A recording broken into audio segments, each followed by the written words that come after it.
भारत की दक्षिण राज्य के तमिलनाडु के शहर मदुरई में स्थित मीनाक्षी टेम्पल का इतिहास और वास्तुकला बिल्कुल अद्भुत है। ये मंदिर वैगई नदी के तट पर स्थित है। ये वर्ल्ड की सबसे प्राचीन मंदिरों में से एक मानी जाती है। मंदिर की खूबसूरती देखते ही बनती है। हिंदू धर्म के पवित्र स्थानों में से एक है ये मंदिर। इसकी खूबसूरती अति मनोरम है। मीनाक्षी अम्मन मंदिर माता पार्वती को समर्पित है। इस मंदिर का गर्भगृह लगभग 3500 साल पुराना बताया जाता है। ये भारत के सबसे अमीर मंदिरों की गिनती में भी आता है। इस मंदिर का निर्माण 17वीं शताब्दी में हुआ था, जिसकी वास्तुकला और चित्रकला देखते ही बनती है। अपनी बनावट, इतिहास और धार्मिक मान्यताओं के अनुसार ये तमिलनाडु राज्य का सबसे मुख्य आकर्षण केंद्र है। यहाँ भक्त पूरे साल आते रहते हैं। द्रविड़ शैली में निर्मित भगवान शिव तथा माता पार्वती को समर्पित ये मंदिर भारत के प्राचीनतम मंदिरों में से एक है। इस अनूठे मंदिर के चारों दिशाओं से 4 प्रवेश द्वार ही इसकी असीम भव्यता का प्रत्यक्ष प्रमाण है। प्रत्येक मंदिरनुमा प्रवेश द्वार की 9 मंजिलें हैं, जो 170 फुट तक ऊंची है।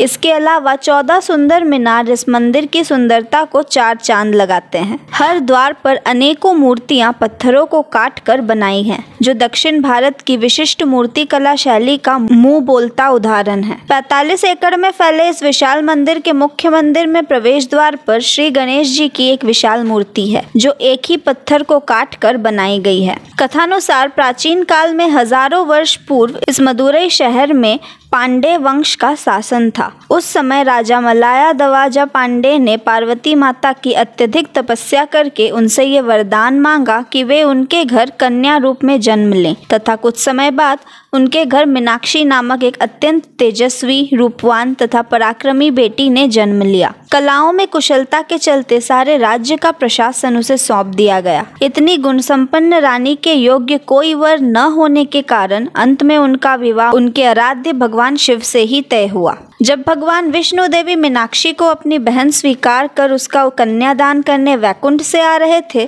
तो देवराज इंद्र ने ईर्ष्यावश एक माया जाल रचकर विष्णु जी को भ्रमित करने का प्रयास किया और इसी कारण विष्णु के कन्यादान के समय पर ना पहुंचने के कारण एक स्थानीय देवता कुठाल अजहाग द्वारा कन्यादान की रस्म पूरी हुई। इससे नाराज होकर विष्णु जी ने दोबारा उस क्षेत्र में आगमन से इनकार कर दिया। बाद में जब उन्हें इंद्र के छल का आभास हुआ तो उन्होंने मदुरई में अजहागर पिरुविजा के रूप में जन्म लिया और आज भी मीनाक्षी मंदिर में ये पर्व शान से मनाया जाता है। इसके अलावा यहाँ नवरात्र, मकरभास तथा सावन महीने में विशेष अर्चना की जाती है। मंदिर प्रांगण में 165 और 120 फुट का तालाब है, जिसमें लगभग मानव आकार का सोने का कमल का फूल आकर्षण का केंद्र है। मुख्य मंदिर को इस प्रकार डिजाइन किया गया है कि यहाँ बिना किसी कृत्रिम रोशनी के सारा दिन मात्र सूर्य की किरणों से ही उजाला रहे।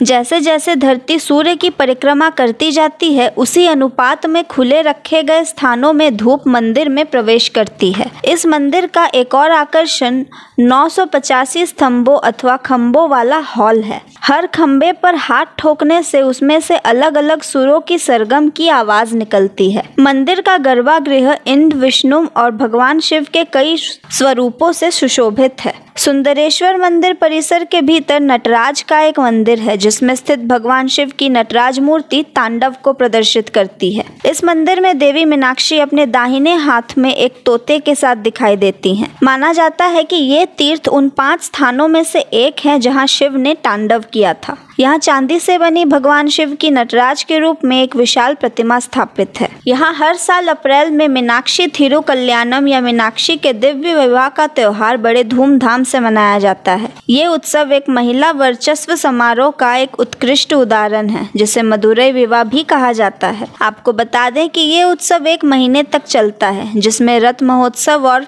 फ्लोट महोत्सव जैसे कई कार्यक्रम शामिल होते हैं। नवरात्रि और शिवरात्रि भी यहाँ मनाए जाते हैं। भारत के अन्य मंदिरों की तरह ये मंदिर भी विदेशी आक्रमणकारियों का निशाना बना। 14वीं शताब्दी के आसपास पांड्या सिंहासन के उत्तराधिकार को लेकर कई विवाद सामने आए। दिल्ली के अलाउद्दीन ने 1310 में मदुरई पर आक्रमण किया था और अराजकता का शोषण किया। शहर की व्यापक लूट के पीछे उसका जनरल मलिक कफूर था, जिसने आम जनता के जीवन को अस्त व्यस्त कर दिया था। मीनाक्षी मंदिर के 14 मीनारों में से केवल सुंदरेश्वर और मीनाक्षी को छोड़कर सभी को नष्ट कर दिया गया था। 16वीं सदी में नायक शासनकाल में फिर से इस मंदिर का जीर्णोद्धार करके और भी आलीशान बनाकर वर्तमान स्वरूप में स्थापित किया गया। मीनाक्षी मंदिर अपनी भव्यता के कारण विदेशी पर्यटकों के बीच भी आकर्षण का प्रमुख केंद्र है तथा इसके पास ही प्रसिद्ध कन्याकुमारी तथा श्री रामेश्वर मंदिर होने से क्षेत्र के पर्यटन को मजबूत आधार मिलता है। मंदिर सुबह 5 बजे से लेकर रात 9 बजे तक खुला रहता है, लेकिन दोपहर 12 बजे से 4 बजे तक मंदिर में दर्शन बंद होता है। तो ये थी मीनाक्षी अम्मन मंदिर की कहानी। कैसी लगी आपको कमेंट्स में बताएं और बने रहे धर्म संवाद के साथ। मैं थी तमिश्री, धन्यवाद।